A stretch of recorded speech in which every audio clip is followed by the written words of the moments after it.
Audiobook organizado por Cristiane Batista. Se inscreva, obrigada. Consideração à representabilidade. Freud. Ocupamo-nos até agora com a investigação dos meios pelos quais os sonhos representam as relações entre os pensamentos oníricos. No curso dessa pesquisa, porém, tocamos mais de uma vez no tópico adicional da natureza geral das modificações por que passa o material dos pensamentos oníricos para fins da formação de um sonho. Descobrimos que esse material, despojado em grande parte de suas relações, é submetido a um processo de compressão, enquanto, ao mesmo tempo, os deslocamentos de intensidade entre seus elementos promovem necessariamente uma transposição psíquica dos valores do material. Os deslocamentos que examinamos até agora consistiam na substituição de alguma representação específica por outra estreitamente associada a ela em algum aspecto, e foram utilizados para facilitar a condensação, na medida em que, por meio deles, em vez de dois elementos, um único elemento intermediário comum a ambos penetra no sonho.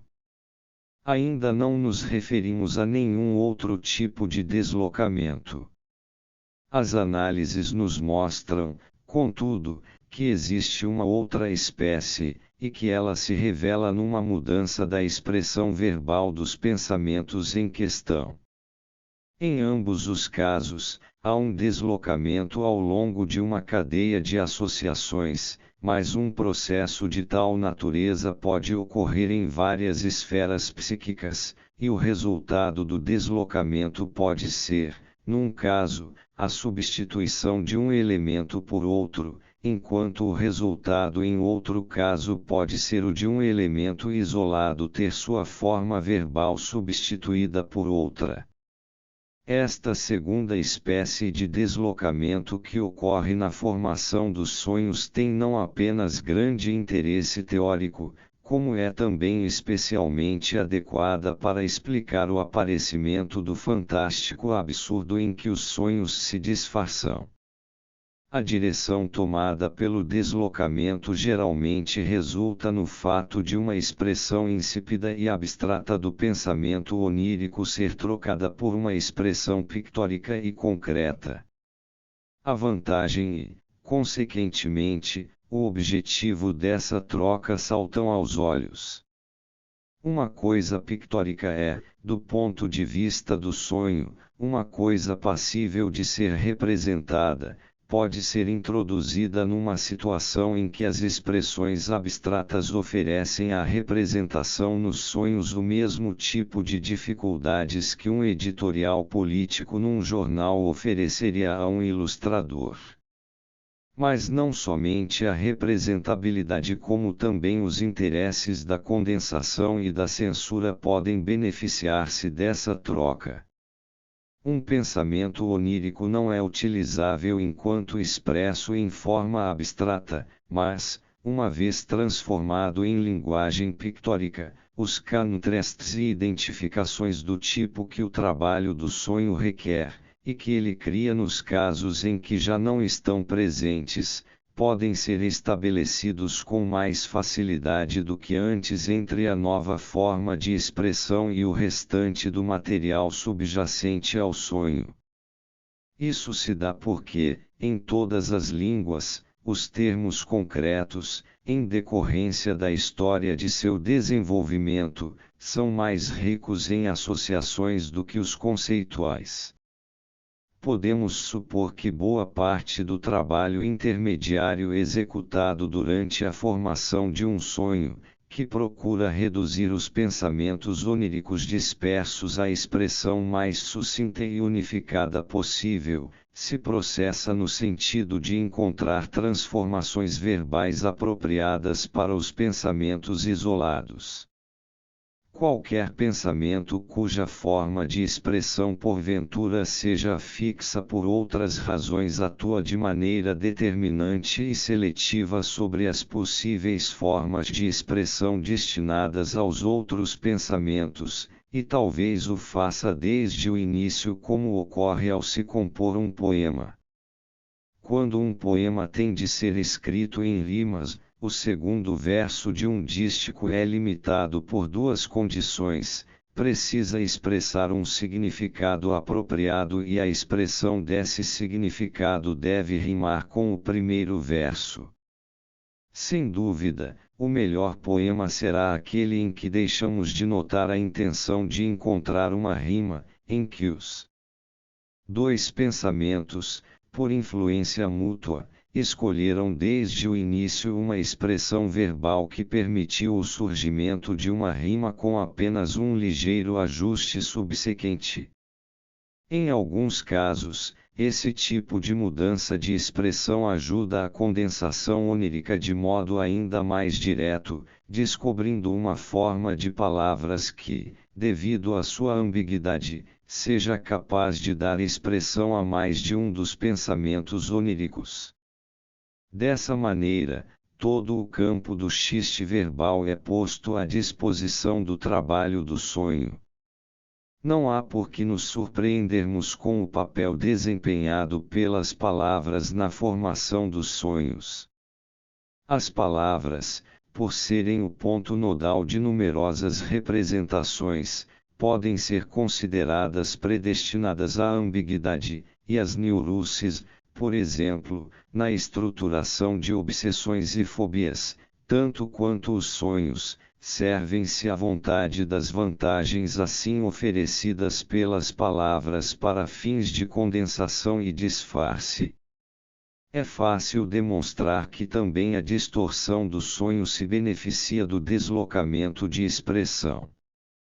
Quando uma palavra ambígua é empregada no lugar de duas de significado inequívoco, o resultado é desnorteador, e se o nosso sóbrio método de expressão cotidiano é substituído por um método pictórico, nossa compreensão fica paralisada, principalmente porque um sonho nunca nos diz se seus elementos devem ser interpretados literalmente ou num sentido figurado, ou se devem ser ligados ao material dos pensamentos oníricos diretamente ou por intermédio de alguma locução intercalada. Ao se interpretar qualquer elemento onírico, em geral não se pode saber com certeza, a, se ele deve ser tomado num sentido positivo ou negativo, como uma relação antitética, b, se deve ser interpretado historicamente, como uma lembrança, c, se deve ser interpretado simbolicamente, ou, d, se sua interpretação deve depender de seu enunciado.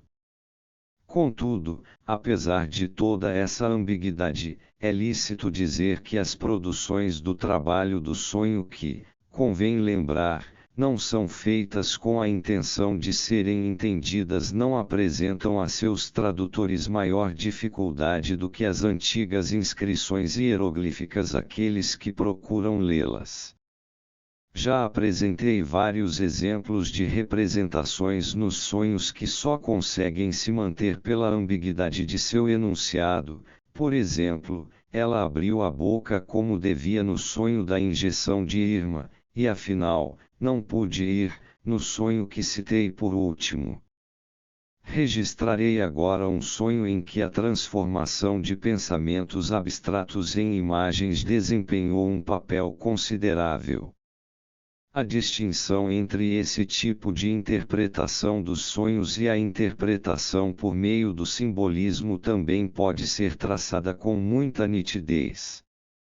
No caso da interpretação simbólica dos sonhos, a chave da simbolização é arbitrariamente escolhida pelo intérprete, ao passo que, em nossos casos de disfarce verbal, as chaves são geralmente conhecidas e estabelecidas pelo uso linguístico firmemente consagrado. Quando se dispõe da ideia certa no momento exato, é possível solucionar no todo ou em parte esse tipo de sonho, até mesmo independentemente das informações do sonhador. Uma senhora conhecida minha teve o seguinte sonho: ela estava na ópera. Encenava-se uma ópera de Wagner, que se estendeu até 7h45 da manhã. Havia mesas postas nas primeiras filas da plateia, onde as pessoas estavam comendo e bebendo. Seu primo, que acabara de voltar da lua de mel, estava sentado a uma das mesas com sua jovem esposa, e havia um aristocrata sentado ao lado deles. A mulher de seu primo, ao que parecia, trouxera-o com ela da lua de mel, muito abertamente, como quem trouxesse um chapéu. No meio das poltronas havia uma torre alta, com uma plataforma no topo circundada por uma grade de ferro. Lá em cima estava o maestro, que tinha as feições de Hans Richter. Ele corria em círculos junto à grade e transpirava abundantemente, e dessa posição regia a orquestra, que estava agrupada em torno da base da torre. Ela própria estava sentada num camarote com uma amiga, que eu conhecia. Sua irmã mais nova queria, das poltronas, entregar-lhe um grande pedaço de carvão, sob a alegação de que ela não sabia que iria demorar tanto, e aquela altura devia estar simplesmente congelando. Como se os camarotes precisassem ser aquecidos durante o longo espetáculo. Muito embora estivesse bem focalizado numa única situação, o sonho, sob outros aspectos, era bastante absurdo. A torre no meio da plateia, por exemplo, com o maestro regendo a orquestra lá do alto. Acima de tudo, o carvão que sua irmã lhe entregava. Abstive-me deliberadamente de pedir uma análise do sonho. Mas, como tivesse algum conhecimento das relações pessoais da sonhadora, pude interpretar certas partes do sonho independentemente dela. Eu sabia que ela simpatizara muito com um músico cuja carreira fora prematuramente interrompida pela loucura. Assim, resolvi considerar a torre entre as poltronas em sentido metafórico. Pude ver então que o homem que ela queria ver no lugar de Hans Richter erguia-se qual uma torre muito acima dos outros membros da orquestra. A torre poderia ser descrita como uma imagem composta formada por aposição. A parte inferior de sua estrutura representava a grandeza do homem, a grade no topo, por trás da qual ele corria em círculos como um prisioneiro ou um animal enjaulado. O que era uma alusão ao nome do infeliz representava seu destino final. As duas ideias poderiam ter se reunido na palavra Narrenturm. Tendo assim descoberto o modo de representação adotado pelo sonho, poderíamos tentar utilizar a mesma chave para solucionar seu segundo aparente absurdo: o carvão entregue à sonhadora por sua irmã. Carvão deve significar amor secreto. Kinführer, que Nicole Brennen Suezel Esuelich Liba, von der Niemannschweis. Ela própria e sua amiga tinham ficado solteiras em alemão, sitzen geblieben, literalmente ficado sentadas. Sua irmã mais nova, que ainda tinha perspectivas de casamento, entregou-lhe o carvão por não ter sabido que iria demorar tanto. O sonho não especificava o que demoraria tanto. Se isso fosse uma história, diríamos a encenação, mas, como se trata de um sonho, podemos tomar a oração como uma entidade independente, chegar à conclusão de que foi empregada de maneira ambígua e acrescentar as palavras até ela se casar. Nossa interpretação do amor secreto também é confirmada pela menção ao primo da sonhadora, sentado com a mulher nas poltronas da plateia, pelo romance ostensivo atribuído à noiva. O sonho estava dominado pela antítese entre o amor secreto e o amor aparente e entre o ardor da própria sonhadora e a frieza da jovem esposa. Em ambos os casos, além disso, havia alguém em posição elevada, um termo que se aplica igualmente ao aristocrata e ao músico no qual se haviam depositado tão grandes esperanças. A discussão precedente levou-nos enfim à descoberta de um terceiro fator cuja participação na transformação dos pensamentos do sonho no conteúdo onírico não deve ser subestimada, a saber, a consideração à representabilidade no material psíquico peculiar que os sonhos utilizam, ou seja, na sua maior parte, a representabilidade em imagens visuais.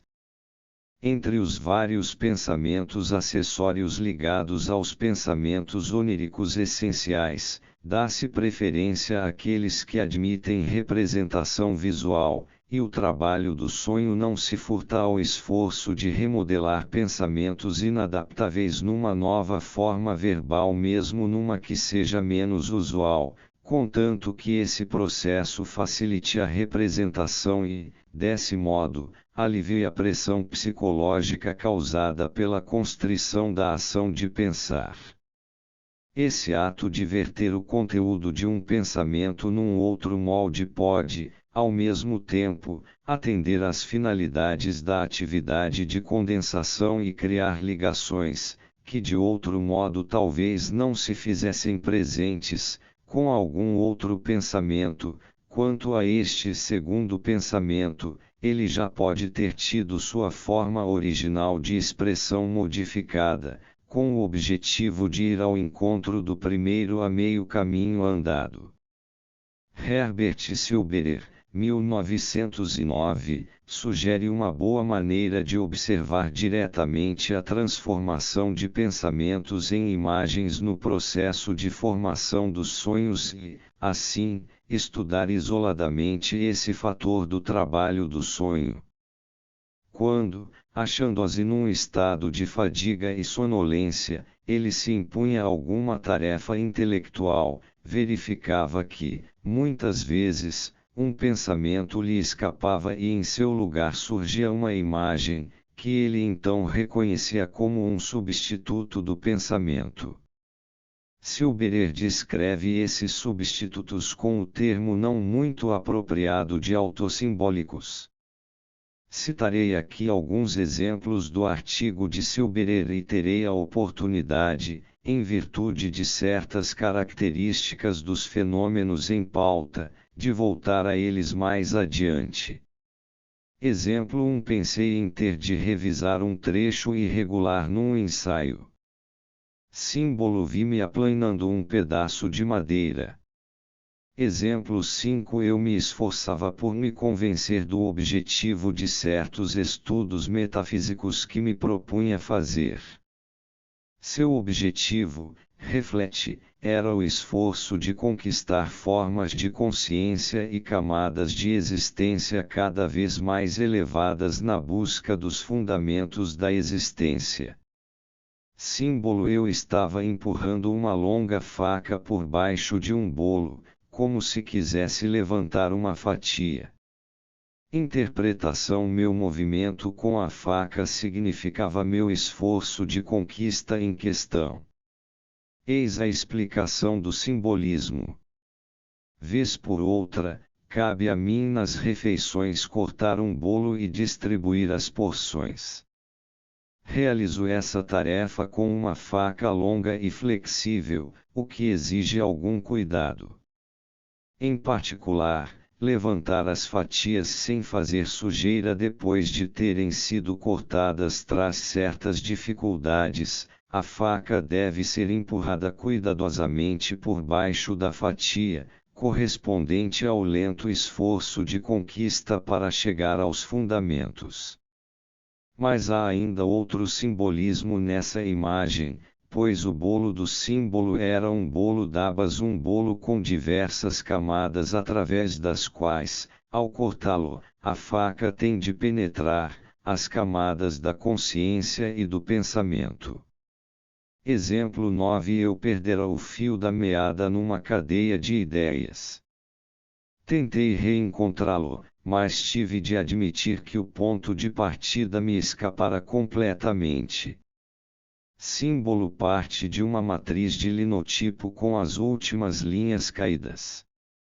Em vista do papel desempenhado pelos xistes, citações, canções e provérbios na vida mental das pessoas cultas, estaria em total acordo com nossas expectativas que esses tipos de disfarce fossem utilizados com extrema frequência para representar os pensamentos oníricos. Qual é, por exemplo, num sonho, o significado de diversas carroças, cada qual repleta de uma espécie diferente de legume? Elas representam um contraste desejado com Krautwin de Ruben, literalmente, couves e nabos, isto é, com de pernas para o ar e, portanto, com desordem. Surpreende-me que esse sonho só me tenha sido relatado uma vez. Só no caso de alguns temas emergiu um simbolismo onírico universalmente válido, com base em alusões e substitutos verbais genericamente conhecidos. Além disso, os sonhos compartilham boa parte desse simbolismo com as psiconeuroses, as lendas e os usos populares. De fato, ao examinarmos o assunto mais detidamente, somos forçados a reconhecer o fato de que o trabalho do sonho nada faz de original ao efetuar essas substituições. Para atingir seus objetivos neste caso, possibilitar uma representação tolhida pela censura, ele simplesmente percorre as vias que já encontra estabelecidas no inconsciente, e dá preferência às transformações do material recalcado que também pode se tornar consciente sob a forma de xistes ou alusões, e que é tão comum nas fantasias dos pacientes neuróticos. Neste ponto, chegamos de repente a uma compreensão das interpretações de sonhos feitas por Scherner, cuja exatidão essencial defendi em outros trechos. A preocupação da imaginação com o corpo do próprio sujeito de modo algum é peculiar aos sonhos ou característica apenas deles. Minhas análises têm me indicado que ele costuma estar presente nos pensamentos inconscientes dos neuróticos e deriva da curiosidade sexual, que, nos rapazes ou moças em crescimento, volta-se para os órgãos genitais do sexo oposto e também para os de seu próprio sexo. Tampouco a casa, como acertadamente insistiram Scherner e Volkelt, é o único círculo de representações empregado para simbolizar o corpo, e isto se aplica tanto aos sonhos quanto às fantasias inconscientes da neurose. É verdade que conheço pacientes que preservaram o simbolismo arquitetônico para o corpo e os órgãos genitais. O interesse sexual estende-se muito além da esfera da genitália externa. Para esses pacientes, os pilares e as colunas representam as pernas, como no Cântico de Salomão, todo portão representa um dos orifícios corporais, um buraco, todo encanamento de água lembra aparelho urinário, e assim por diante. Mas o círculo de representações que gira em torno da vida das plantas ou da cozinha pode, com igual presteza, ser escolhido para ocultar imagens sexuais. No primeiro caso, o caminho já foi bem preparado pelo uso linguístico, ele próprio um precipitado de símiles imaginativos que remontam à longínqua antiguidade, por exemplo, a vinha do Senhor, a semente e o jardim da donzela no Cântico de Salomão. Os detalhes mais repulsivos e também os mais íntimos da vida sexual podem ser pensados e sonhados em alusões aparentemente inocentes a atividades culinárias, e os sintomas da histeria jamais poderiam ser interpretados se nos esquecêssemos de que o simbolismo sexual pode encontrar seu melhor esconderijo por trás do que é corriqueiro e insignificante. Há um sentido sexual válido por trás da intolerância da criança neurótica ao sangue ou à carne crua ou de suas náuseas ante a visão de ovos ou macarrão, e também por trás do enorme exagero, nos neuróticos, do natural horror humano às cobras. Sempre que as neuroses se valem de disfarces como esses, estão percorrendo trilhas por onde passou toda a humanidade nas épocas mais remotas da civilização, trilhas cuja continuada existência em nossos dias, sob o mais diáfano dos véus, torna-se evidente nos usos linguísticos, nas superstições e nos costumes. Insiro aqui o sonho florido de uma de minhas pacientes que já prometi registrar. Indiquei por meio de grifos os elementos nele presentes que devem receber uma interpretação sexual. A sonhadora perdeu muito de sua simpatia por esse lindo sonho depois que ele foi interpretado. Sonho introdutório. Ela entrou na cozinha, onde estavam suas duas empregadas, e as repreendeu por não terem aprontado seu lanchinho. Ao mesmo tempo, viu uma grande quantidade de louça emborcada para secar, louça comum de barro amontoada em pilhas.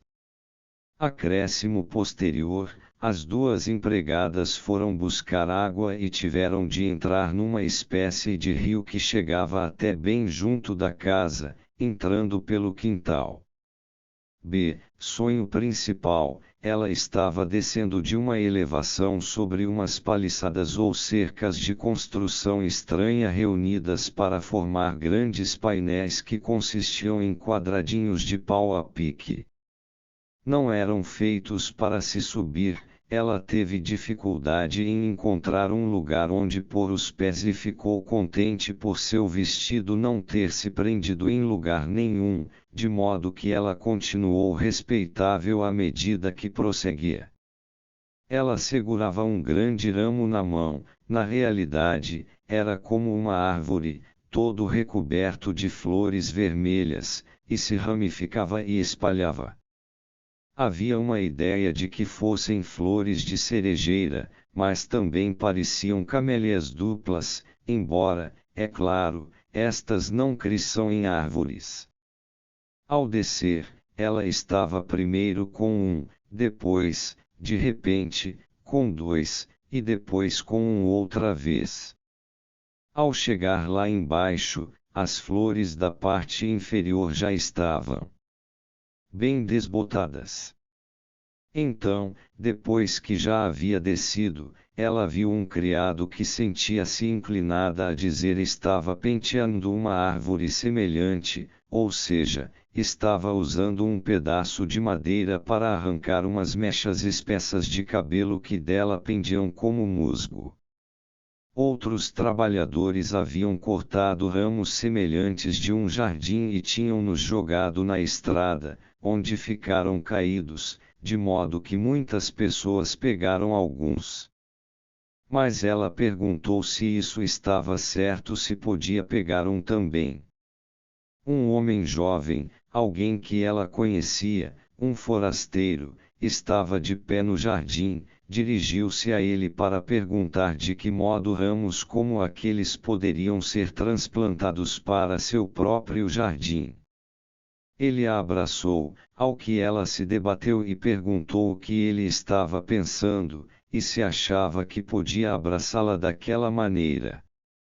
Ele lhe respondeu que não havia mal nenhum, que era permitido. Em seguida, disse estar disposto a entrar no outro jardim com ela, para lhe mostrar como era feito o plantio, e acrescentou algo que ela não conseguiu entender bem: seja como for, preciso de 3 jardas, depois ela forneceu esse dado como 3 jardas quadradas, ou 3 braças de terra. Era como se ele lhe estivesse pedindo alguma coisa em troca de sua boa vontade, como se pretendesse recompensar-se no jardim dela, ou como se quisesse burlar alguma lei, para tirar vantagem disso sem causar mal a ela. Se ele realmente lhe mostrou algo, ela não tinha nenhuma ideia. Esse sonho, que expus em virtude de seus elementos simbólicos, pode ser descrito como biográfico. Tais sonhos ocorrem com frequência durante a psicanálise, mas talvez sejam bastante raros fora dela. Naturalmente, disponho desse tipo de material em profusão, mas relatá-lo nos lançaria num exame profundo demais das condições neuróticas. Tudo leva à mesma conclusão, a saber, que não há necessidade de presumir a operação de qualquer atividade simbolizadora peculiar da mente no trabalho do sonho, mas, sim, que os sonhos se servem de quaisquer simbolizações que já estejam presentes no pensamento inconsciente, pois elas se ajustam melhor aos requisitos da formação do sonho, em virtude de sua representabilidade, e também porque, em geral, elas escapam da censura.